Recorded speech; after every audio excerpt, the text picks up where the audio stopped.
So many headlines from the Auto Expo, but it seemed to be a slightly dull affair. That's because a lot of the top automakers from around the world chose not to participate in Auto Expo 2023. We've brought you the best from it, whatever we could salvage from the Auto Expo, and there have been a bunch of announcements to give them their due credit. But the car I'm sitting in right now was announced a short while before the Auto Expo, and it's an EV we've been tracking very, very enthusiastically on Tech Today, the Mercedes Benz EQB 300. Out here in the flesh, what's it like? Tech check, vibe check, and really, should you be investing your hard-earned money in this 7-seater electric SUV? Well, let's find out.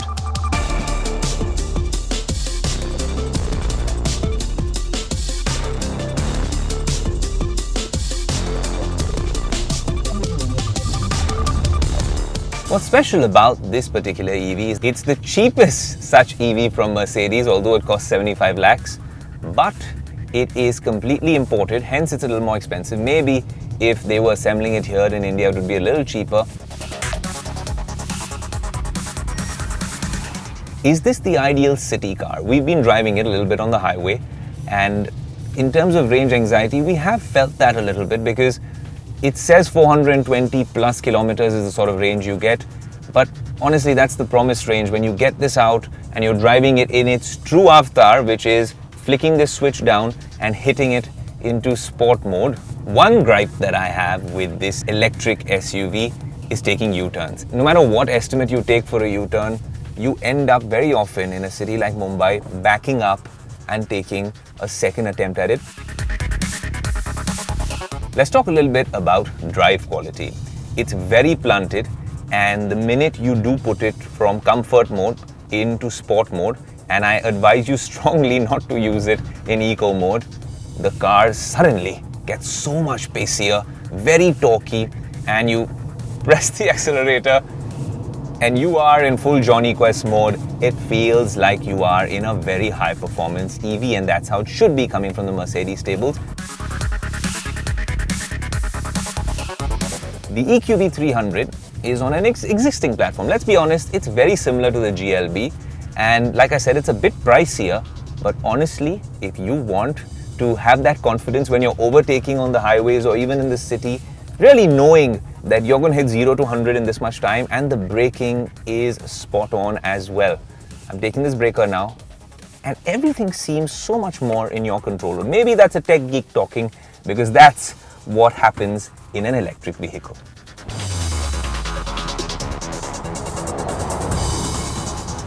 Well, a pro and con in the Mercedes EQ line is the assistance on the settings. The first thing when you do end up driving this car on an Indian road in a busy Indian city is go on the vehicle settings, click on assistance, then go on active brake assist. And honestly, if you're an alert driver, switch this off, because this can actually be a double-edged sword and brake even when you don't need to, and it's quite an uncomfortable experience for the passengers in the car. So, quick tip on the Mercedes EQB. Kudos to Mercedes really for figuring out simple technology hacks that can make your overall experience a lot safer and a little more fun at the same time. I'll tell you how. If you're opening the door in the EQB, like other Mercedes, the ambient lighting is not just a gimmick.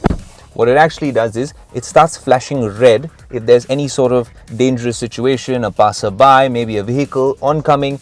It automatically signals to you that, hey, this is not safe. Similarly, they've given you a trackpad over here to use this particular infotainment system, and this particular unit is absolutely amazing in terms of all the things that you can do. Of course, you can customize it, but the fact that you have maps right over here, I think that makes it so much easier. For instance, if you want to get your navigation, your turns, turn-by-turn navigation, it's easily available over here. Now, if you aren't very pleased with this particular setup, you can get your navigation on the right side. If you don't want your navigation on the right side, then you can get all sorts of consumption stats and, of course, other things in the EQB.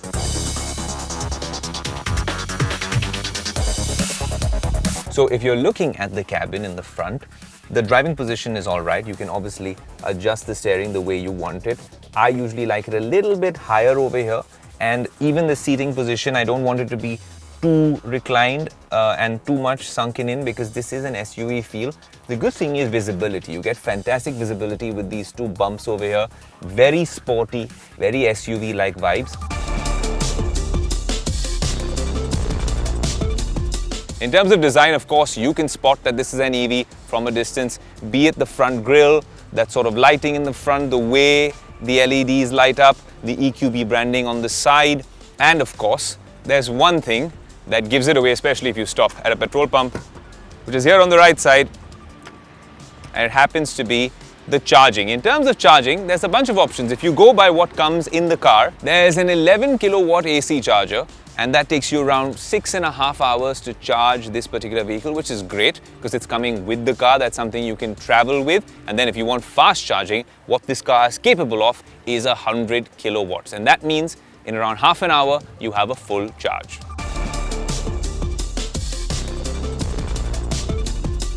Look, this isn't as expensive as the EQS 580 and it's not as fancy on the inside as well. But if you're still spending 70 plus lakh rupees, and if it's semi-practical for some, maybe urban families, even though it's a 7-seater, the one thing you consider is boot space, which is negligible if you have this configuration in the car.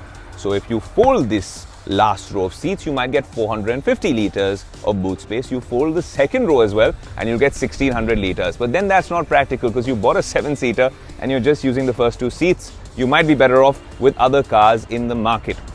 So if you're taking the EQB out on the highway, there'll be 2 impediments. The first one for a 7-seater electric SUV from the German stables is the boot space. You either get 7 family members or you take the boot space. You pack light and you're good to go. But then you have to face the second obstacle, which happens to be the range on the EQB. If it's giving you 400 kilometers and you're worried about a charging station, then the question about range anxiety begins again if you're out on a long trip. So maybe I think this is an ideal city SUV.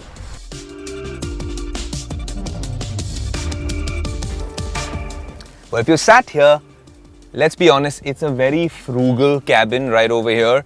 It's spacious enough if you can actually adjust these seats. And they can be adjusted quite a bit at 6 feet tall. My head's right here with the sunroof. It feels a little comfortable, but otherwise there's not much to do over here. You do have these collapsible and foldable cup holders for your morning cuppa. But over here it seems like any ordinary car. But then again, it is an SUV and you don't want it to look like some very futuristic EV. You do want to have the basic, bare minimum, rudimentary SUV feel as well. So you've seen the second row. In terms of the third row, someone who's over 5 feet 3 inches or 5 feet 4 inches tall will struggle on a long drive, even in the city. It's okay for the kids, but if you're not going with the full family, the full jing bang, then I would suggest that you fold the third row, get that boot space, and of course, enjoy the drive in the Mercedes EQB. All in all, the Mercedes EQB 300 is an absolute pleasure to drive. I remember when everyone was questioning all the German automakers about what the future of automotive is all about, and Tesla was grabbing all the headlines. Mercedes really has sorted themselves out when it comes to electric vehicles and the drive experience. The fact being, the EQS, now the EQB, are cars which are in a league of their own. We can only hope that the battery technology gets better, battery packs get bigger, the charging infrastructure in the country obviously will get better with time, and then this sort of tech becomes a lot more affordable. An absolute pleasure to drive, a 7-seater electric SUV from the German stables, and of course, it is built for Indian cities.